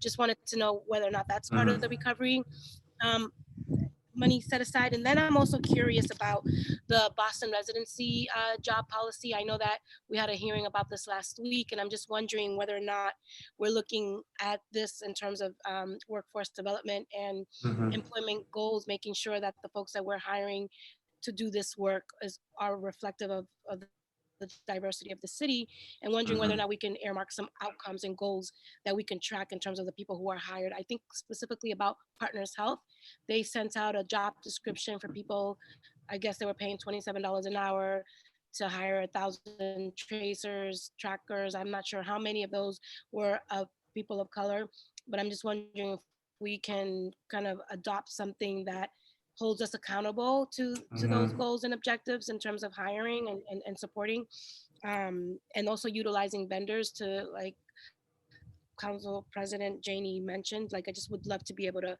put together some sort of measurable outcome grid dashboard, if you will, so that we can trace that. And then my last question is around small businesses. I'm just really curious about, in terms of this road to recovery, and whether or not we can utilize some of these funds to do inspections, making sure that these small businesses, specifically nail and hair salons and barbershops, that they are also meeting the guidelines for maintaining a safe and sanitized environment, so that we can prevent future outbreaks. So just curious as to whether or not that's part of the plan, and if the small businesses is not part of this portfolio, then you can just delete that question. Thank you. Sure. All great questions. I'll start at the beginning. So I think around the BHA housing and other senior vulnerable populations, that is, sorry, you want to say something? Oh no, I was just telling my daughter to not distract me right now. I'm trying to. I think that is absolutely one of the targeted areas that we will be focusing on. Getting more testing, more public health support, and more contact tracing to the most vulnerable residents is what we need to do, right? This is obviously something that is displaying itself in very vulnerable populations. So getting as much tracing and testing in those areas is going to be important. I don't have a specific budget for the BHA that we would dedicate, but I'm sure, and I'm sure happy we can report back in August, both on that and on the BRJP items you mentioned. I think a lot of this funding is going to be city staff and city supply. So there probably won't be, there will certainly be some grants and there'll be some contract work, but I think the bulk of this is really going to be through the Public Health Commission, through schools, and through purchasing PPE. So I think we're happy to come back in August and talk about where that funding went and how it was allocated. And then on small businesses, I think that that is certainly an area that we want to explore. Technical assistance around public health is a really important aspect that I think is a need that this funding might fill. I do want to caution though that the feds set up different buckets of programs that we talked about. The individuals, the businesses, the healthcare system. This funding that we've gotten is really dedicated towards the public health and public safety emergency expenditures that we have. So I think that there is definitely a natural nexus with small businesses and with responding to this. And as I said before, the more public health we can do, whether it's technical assistance, testing, tracing, that's going to be that's going to pay itself back and more in economic recovery. So the faster we can do it, the more robust we can respond. Are definitely areas that we're looking at potentially spending this funding on. But it's not going to be in the same way that the Paycheck Protection Program work, which was cash to businesses. Yeah, I mean, I guess what I'm curious around, it's specifically around the small business, is making sure that they have hand sanitizer. If we're going to ask businesses to do fever checks, if you will, I don't know, checking folks before they come in, like that's all part of public health. And I'm just wondering whether or not there will be some dollars earmarked to help support small businesses be able to open up their shops in ways that are responsible to address the public health concern is what I'm trying to get at. Yeah, I think that is certainly something that we can consider. It's going to be a little bit dependent on the guidance, right? So the state and the city and the country are all working on different ways to open up the economy in phases or over different time periods. It's going to be dependent on how quickly that happens and what the sort of immediate needs are. So I think that we have to wait a little bit. We're still in the surge. We're still in the plateau. So we're still responding every day to the real public health and public medical needs that are displaying, and we're sort of starting to think about what the post COVID-19 world is going to look like. But until we kind of get some guidance from the state and others, Catherine Burton, who's the mayor's chief of staff, is obviously participating in the governor's task force on reopening. So I think that those are certainly the people and the groups that we'll be taking our guidance from the phasing, and then we'll be able to hopefully supplement it with some funding potentially out of this source or potentially out of future sources, right? So if we come back and the feds pass another stimulus, that could certainly be an area that we could look at for that funding. Yeah, so this will be the last question, I promise, Chairwoman Bach.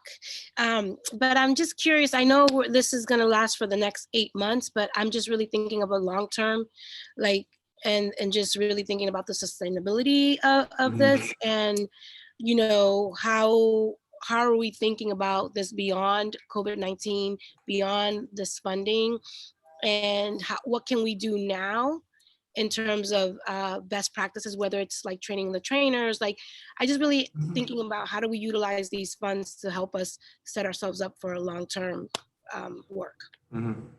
Yeah, I think it's a very fair point and something that we're kind of mindful of. We need to be sort of tactful in these investments, because we can't sort of stand up $120 million worth of new programs because on January 1st all that funding would go away, and then that would sort of have to come on the city's budget. So I think we're very mindful of making investments that are going to be sustainable. I think that a lot of the public health stuff that we're going to do is hopefully setting up processes and technical assistance and tracing and all that work so that it can scale according to the needs. So if it gets a little bit quieter in the summer, or we can ramp it back up in the fall, I think that those are certainly areas that we will be looking at. I don't have a great answer on how we make sure to sort of train the trainer or do stuff like that. But I think once we get the guidance from the state on how to reopen the economy and how to reopen the public, and we sort of do our work to make sure that it works for Boston, that's going to be where we can hopefully implement those guidance and those trainings that will last longer than December 30th, but that hopefully the funding isn't needed as much. Justin, thank you so much. I really do appreciate it. Thank you. Thank you. Thank you, Councillor Mejia. Next up is Councillor Arroyo and then Councillor Edwards. Thank you. I just have one more question. I'll basically ask them and then you can answer and I'll go offline. But the first question is regarding, we have a mask ban in effect now. A lot of our communities have essentially made very clear that masks and face coverings is a priority for them and they don't have access to them. Is there a way to fund that through this? And then two, some areas in Boston have access to essentially portable or community hand sanitizer stations. Is there a way to get that put across the city? And is this money a way to do that? Thank you.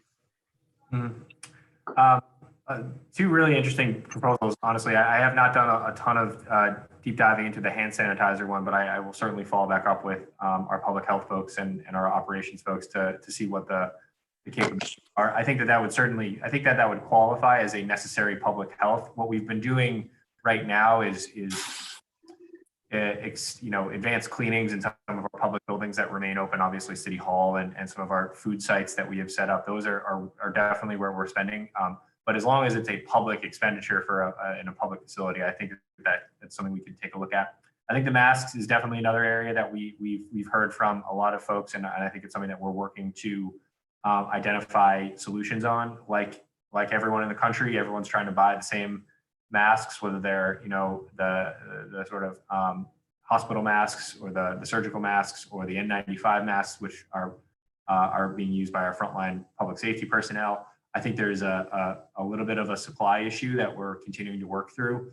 We're also very mindful that we have to be good stewards of this funding. We have to make sure that whatever we buy, we're able to track and demonstrate the necessary needs to it. So I think that's certainly two areas that we will look at as honestly as ways that we can definitely supplement the public need. But we are running into probably both supply issues on both those fronts. So we will be happy to follow back up at our next hearing and talk about that more.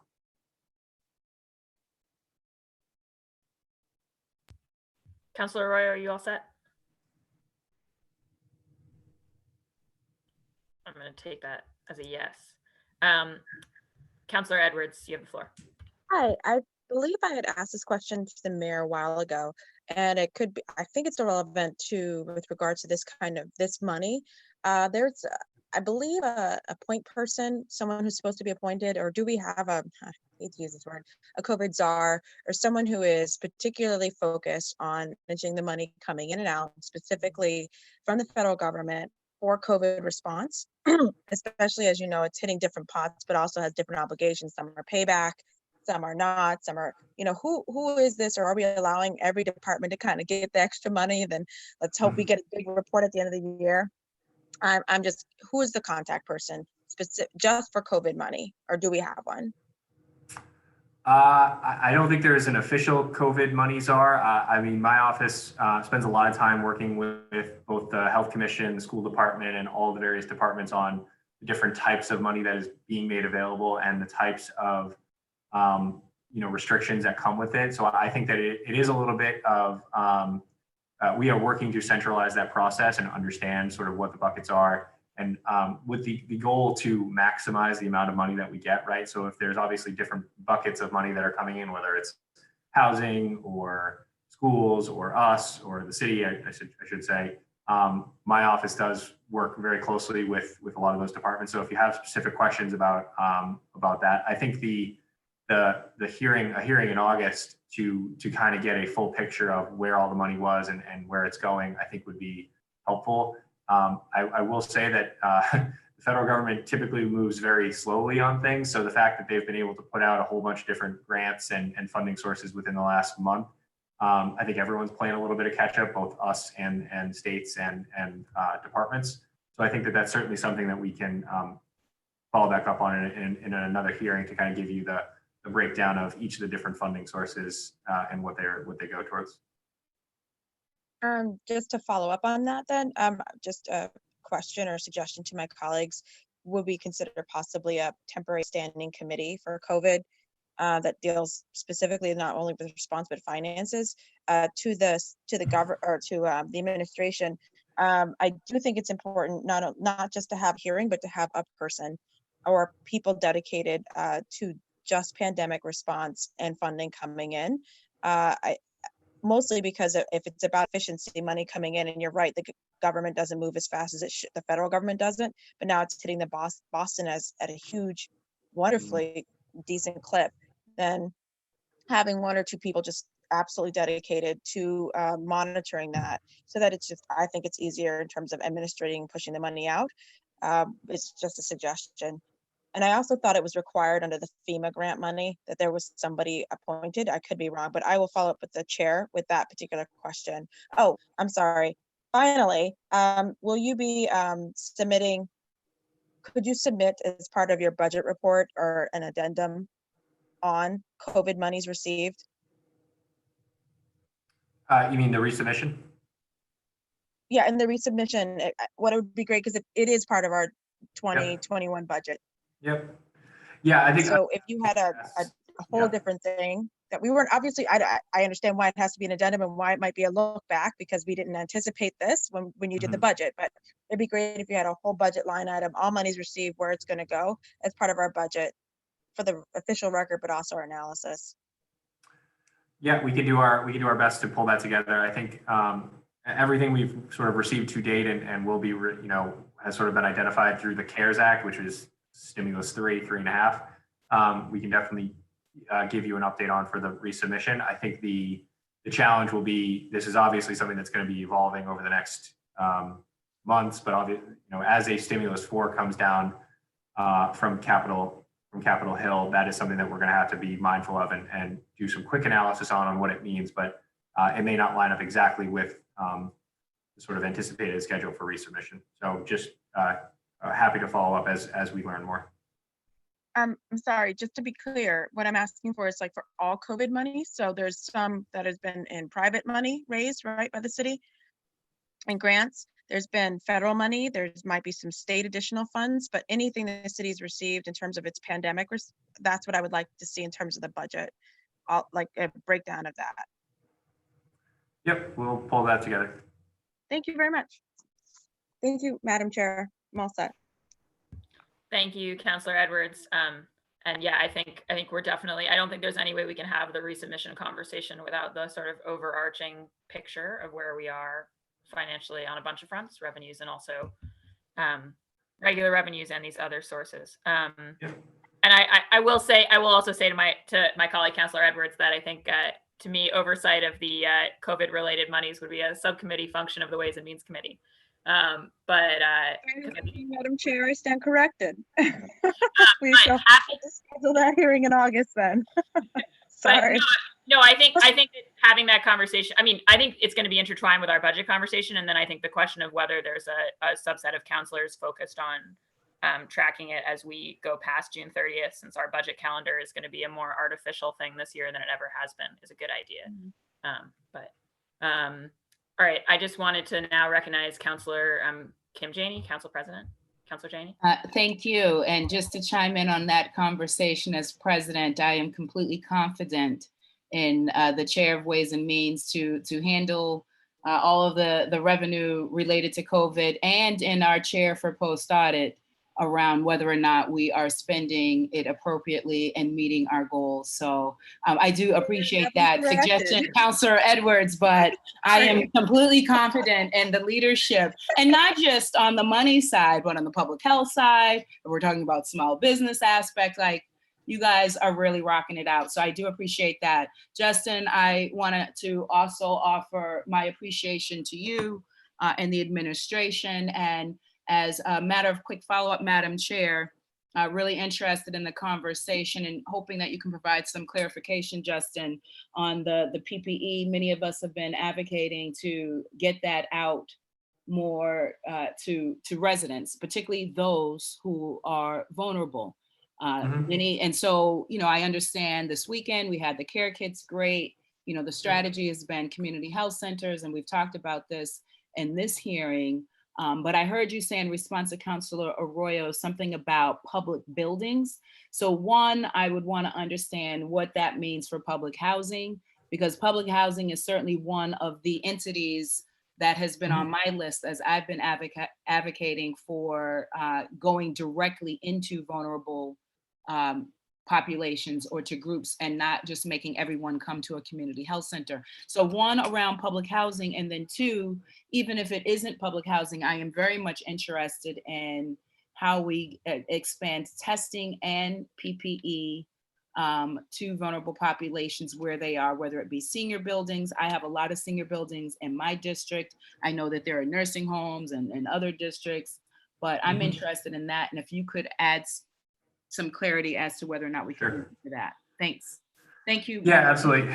So one of the sort of early strategies with the city's response to COVID-19 has been around expanded deep cleanings in our public buildings. So whether that's City Hall or other areas that interact with the public. I do know that the BHA has been thinking about this and has been thinking about what they need to do in their buildings. I will follow up with the BHA and Kate Bennett to get a specific answer on what their strategies are. But I do think that could potentially be a qualified expense is the kind of deep cleaning of public buildings, including BHA, that we can follow up and get you some more details on. As far as expanding testing and PPE, I think we are in full agreement, and that has been the city's strategy since the onset, is expanding testing in neighborhoods of the city who are most vulnerable and who are most affected by that. So I think that is certainly what we continue to prioritize, working with our community health partners. I think a sort of secondary and sort of parallel track is going to be to increase mobile testing to those especially most vulnerable residents, whether it's seniors or folks living in nursing homes or elder buildings. I think that is going to be definitely an important tool in our tool belt that we will access.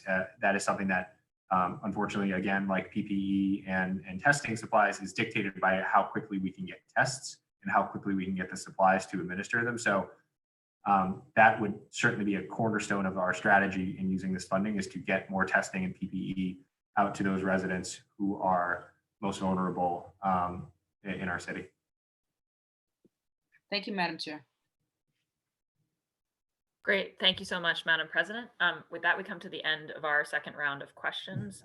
And unless I see any colleagues raise their blue hands on the Zoom, which I don't, it just only remains to thank Justin for coming and speaking to us today, and to the whole administration for your partnership. And also just to say that,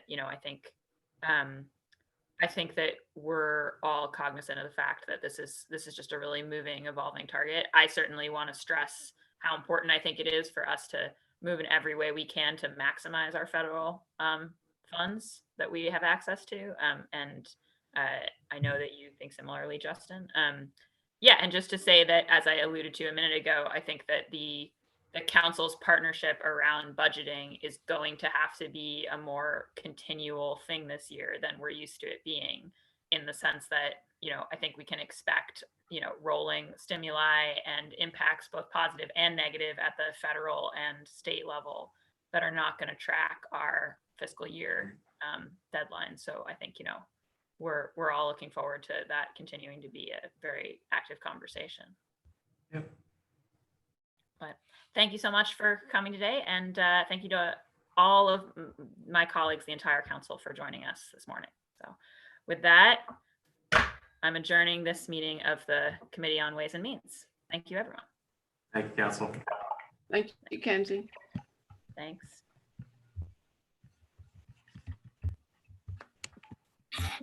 We're not done. I got other jobs. I am done. You're not done. Mommy, did you not hear what she said? She's in later today and